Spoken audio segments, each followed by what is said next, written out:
Olá, amigos da Jovem Pan Online. Recebemos hoje em nossos estúdios o Luiz Carlos Dutra, que é o diretor corporativo da Votorantim, responsável pelas áreas de marketing e comunicação interna e externa, mídia, relação com a imprensa, relações governamentais e sustentabilidade, e que também lidera o Conselho Superior da ABA, Associação Brasileira de Anunciantes. E o Ricardo Sapiro, que tem uma vitoriosa história em marketing de bens de consumo em grandes multinacionais, como Johnson & Johnson e principalmente na Unilever, onde foi diretor e VP da área em vários produtos, e que desde 2010 é um dos sócios fundadores da Touch Branding. Luiz, Ricardo, prazer enorme tê-los aqui conosco hoje. É nosso. Gostaria que vocês nos contassem um pouco de como foi a trajetória profissional de vocês.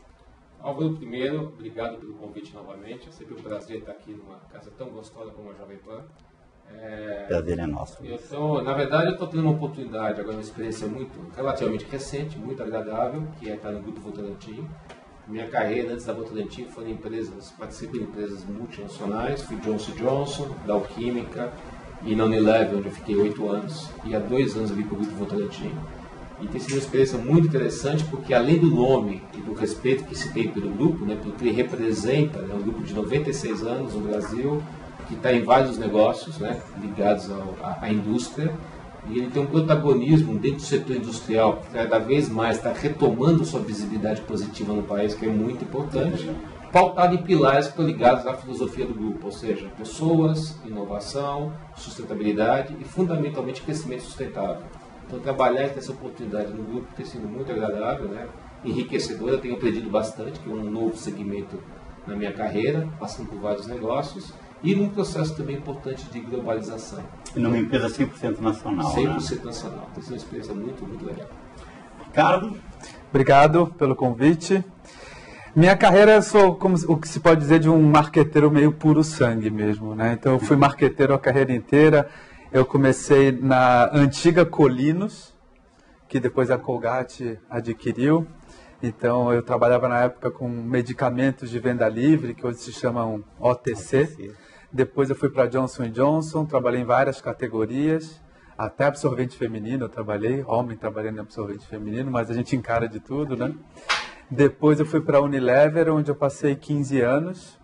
E durante nas 3 empresas, que são ótimas escolas em bens de consumo, né, cada um em sua categoria, eu tive a oportunidade de trabalhar desde marcas muito grandes, como, por exemplo, Omo, que é uma das maiores marcas nacionais, ou Seda, que é uma das grandes marcas aí de shampoo do Brasil, até marcas menores, que têm menos verba, menos condição de investir. E acho que é isso que te dá um aprendizado forte, né? Você poder gerir marcas que têm recursos muito limitados e também poder gerir marcas que têm budgets enormes, né? Cada um, à sua maneira, te dá uma experiência e uma responsabilidade diferente. Bom, eu queria abordar agora um assunto onde vocês dois, com experiências diferentes, mas parecidas, são verdadeiros mestres, né? O que é o verdadeiro branding? É design? É comunicação? Bom, eu costumo dizer, depois você complementa, Luiz, eu costumo dizer que o verdadeiro branding, ele não encara identidade visual, design ou comunicação como o seu ponto de partida. O verdadeiro branding tem como consequência design, comunicação e identidade visual. Isso são quase que consequências estéticas do branding. A essência do branding é construir relevância de marca.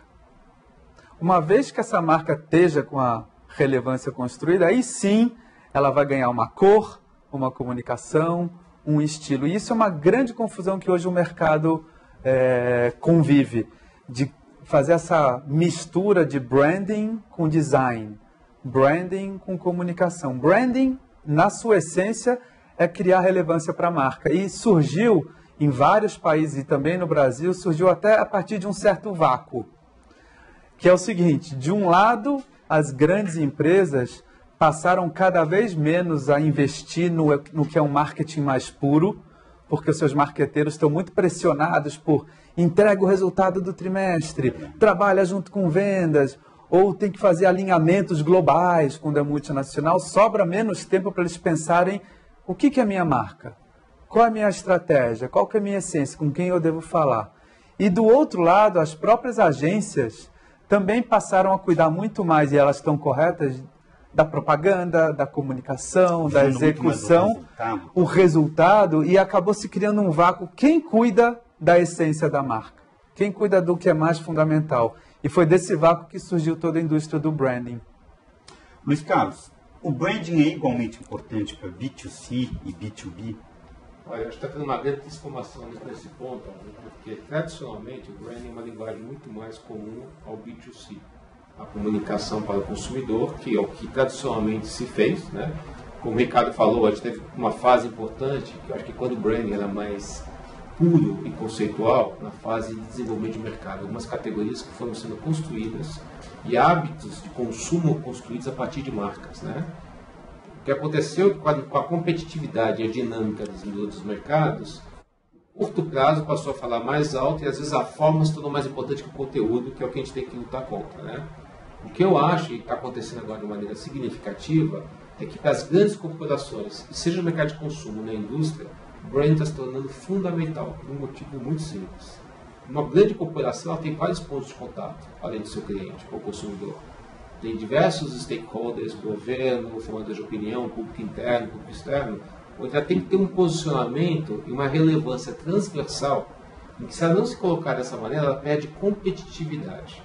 E hoje em dia, você não tem uma marca forte, que se comunica adequadamente, que tenha relevância, independentemente do tamanho da verba, mas que tenha um posicionamento claro, que seja relevante, e como o Ricardo sempre discute comigo, e eu concordo, que não seja autorreferente, que tenha alguma coisa a contribuir com quem está falando, faz a diferença. Então esse privilégio não está mais no B2C e também no B2B. Alguns números para ilustrar, eu peguei um estudo do ano passado, do ano fechado. Pra você ter uma ideia, o investimento global em marca corporativa, seja de indústria ou de empresas, aumentou 17%, enquanto o produto apenas 3%, globalmente falando. Então a gente vê as grandes corporações se posicionando, elas têm as suas marcas de produto, que são fundamentais, ganham mais relevância ainda, mas a questão do B2B para o B2C, ainda mais com as redes sociais, que a gente pode discutir um pouco mais à frente, é um tabu que está caindo por terra, porque marca hoje é uma identidade, é uma relevância, é um conteúdo que não é privilégio de A ou de B. Todo mundo que queira ser competitivo tem que ter. E a gente consegue perceber hoje que a questão de marca, de branding, está muito enraizada na alta cúpula das empresas, né? Os altos executivos aqui estão com essa preocupação latente. É verdade, é verdade. Até porque existia no passado um certo preconceito de que discurso de marca era um discurso que você tinha que ter com o seu público externo. E que o discurso interno era uma outra coisa. E hoje em dia não existe marca para dentro e marca para fora. A sua marca de produto ou até de empresa, ela é a mesma para dentro e para fora. Então, para essa alta cúpula, alguns da alta cúpula são muito ligados, talvez em comunicação externa e tal, já tinham isso na veia. Aqueles que não eram tão ligados em comunicação externa começaram a perceber que cultura interna, valores, comportamentos e competências têm que ser consequência do posicionamento que você tomou para a sua marca. Então, os pontos de contato fora e os pontos de contato dentro são igualmente importantes. Ok, mas como fazer a gestão de uma marca? Eu acho que tem que ter, primeiro, que é muito difícil, né? Tem que ter uma certa tranquilidade e às vezes desapego de olhar como você é percebido. Existe uma tendência natural em qualquer executivo de você ter uma percepção e um conhecimento daquilo que você faz no dia a dia, do seu negócio, da sua marca. E às vezes, de maneira quase inconsciente, você antecipar um posicionamento que não necessariamente ele é aderente ao mercado. Então, fundamentalmente, você tem que ter pesquisas bem estruturadas em que você veja quais são, se existem gaps de distância em como você quer se posicionar e como você é lido. Esse é o primeiro ponto. Tem que ter essa leitura perfeita. Né? A partir daí, é difícil de encarar. É difícil de encarar, porque muitas vezes o que para muitos é uma notícia ruim, para mim é uma oportunidade. Você identifica que existem essas dissintonias, que às vezes são questões meramente pontuais, você gera aí assim um trabalho muito mais profundo de fazer uma autoanálise, de chegar a um posicionamento e a um conteúdo relevante para poder reforçar a tua marca. E que seja, como coloquei agora há pouco, não pode ser você foge daquela leitura interna, quer dizer, você fala aquilo que você quer, que você quase autorreferência, você tem que ter uma coisa relevante para fora. E a partir daí, aderir isso ao teu negócio. Porque se tiver um discurso que faça sentido externamente, mas não seja legítimo à natureza do teu negócio e a sua história como empresa e como organização, ela não é crível.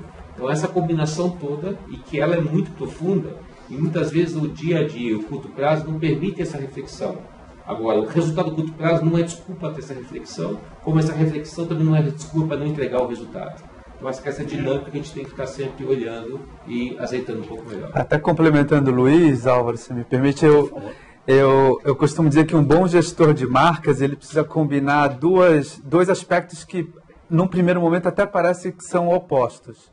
Ele precisa ter muita capacidade de inspirar, mas ele precisa ter um rigor quase militar na mesma pessoa. Porque marca forte, se você só inspirar e depois ninguém tiver o rigor para seguir, você não chega em lugar nenhum. Se você tiver um monte de rigor para implementar, mas atrás de um pensamento que não inspira, você também não chega em lugar nenhum. Então, uma boa marca, ele tem esse componente de provocar, cutucar, inspirar, às vezes até incomodar o seu público, senão a marca não passa percebida, ela passa em branco. É mais um discurso autorreferente que se perde. Então, você precisa criar essa energia, as pessoas precisam prestar atenção em você, e elas só vão prestar atenção em você se você falar sobre ela, e não sobre si próprio.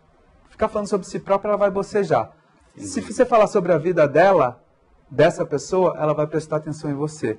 Conseguindo isso, que é a parte toda de inspiração, depois tem um segundo momento em que é olhar cada ponto de contato da marca. Então, em bens de consumo, embalagem, inovação, propaganda, promoção, ponto de venda, equipe de venda, público interno, e ter certeza que está todo mundo rigorosamente alinhado àquela inspiração. E no mundo corporativo, da mesma forma, olhar também equipe de vendas, olhar cultura interna, olhar comunicação B2B, ter certeza que está tudo quase que engenheiradinho, né? Para estar ligado àquele fator inspiracional. Senão, você jogou a inspiração fora. O alinhamento e o comprometimento são fundamentais. Fundamentais. Vou encerrar esse bloco, Ricardo e Luiz. Internautas, voltamos em instantes.